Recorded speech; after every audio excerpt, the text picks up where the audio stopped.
Assalamualaikum warahmatullahi wabarakatuh. Perkenalkan, nama saya Deda Ariska. Saya dari kelas 12 ingin menyampaikan materi yang berjudul memahami fenomena kecerdasan buatan tentang menyelisik ide pokok dan ide pendukung dalam teks teknologi.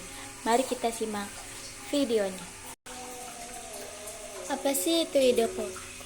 Dikutip dari buku Master Bahasa Indonesia karya Ainia Prihandini tahun 2015, ide pokok adalah ide yang mendasari susunan sebuah paragraf dalam bacaan.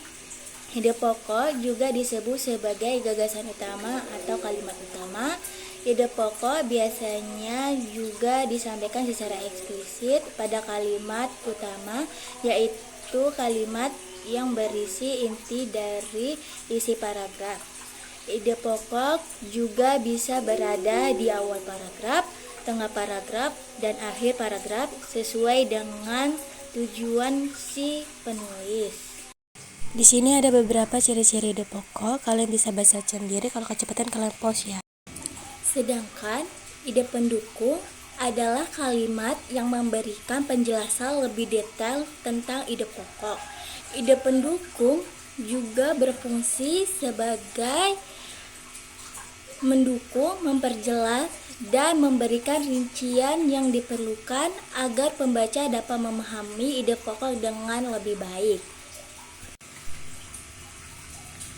Ide pendukung juga dapat berupa yang pertama kalimat penjelas, yang kedua contoh yang konkret, yang ketiga data dan atau fakta.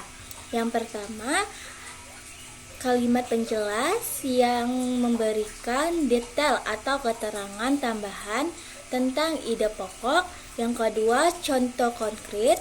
Contoh konkret ini menggunakan contoh untuk menggambarkan ide pokok secara nyata.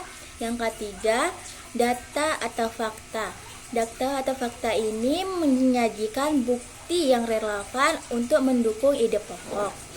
Dengan demikian, ide pendukung membantu menjadikan argumen atau informasi yang disampaikan lebih meyakinkan dan dapat dipahami dengan lebih baik oleh pembaca. Di sini juga ada beberapa ciri-ciri di pendukung, kalian bisa baca sendiri. Di sini ada satu contoh paragraf dalam teks teknologi. Paragrafnya seperti ini. Kecerdasan buatan memiliki potensi besar untuk mengubah cara kita belajar. Dengan otomatisasi tugas-tugas rutin, AI dapat meningkatkan efisiensi dan produktivitas. Misalnya dalam industri manufaktur, robot dapat mengambil alih pekerjaan yang berulang sehingga karyawan dapat fokus pada tugas yang lebih strategis. Kalimat yang berwarna merah itu merupakan ide pokok, sedangkan kalimat yang berwarna kuning itu merupakan ide pendukung. Lantas, mengapa kita perlu memahami ide pokok dan ide pendukung yang terdapat pada sebuah teks? Tujuannya agar kita dapat dengan mudah memahami maksud penulis. Sebaliknya, jika kita sebagai penulis, kita harus menguraikan ide pokok secara sistematis ke dalam ide pendukung. Nah, kesimpulan dari materi saya adalah mengenali ide pokok dan ide pendukung sangat penting dalam menganalisis teks teknologi, termasuk di dalamnya fenomena kecerdasan buatan. Dengan mengenali struktur ini, kita dapat lebih mudah menangkap inti dari pembahasan serta melihat hubungan antara gagasan yang disampaikan.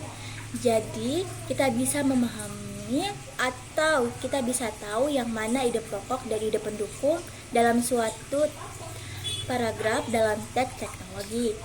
Jadi, teman-teman tidak perlu pening yang mana sih ide pokoknya, yang mana sih ide pendukungnya. Dan sekian, terima kasih video saya. Kalau ada kata yang salah atau ketikan yang salah, saya mohon maaf. Saya akhiri dengan wabillahi taufiq wal hidayah. Wassalamualaikum warahmatullahi wabarakatuh. Bye bye.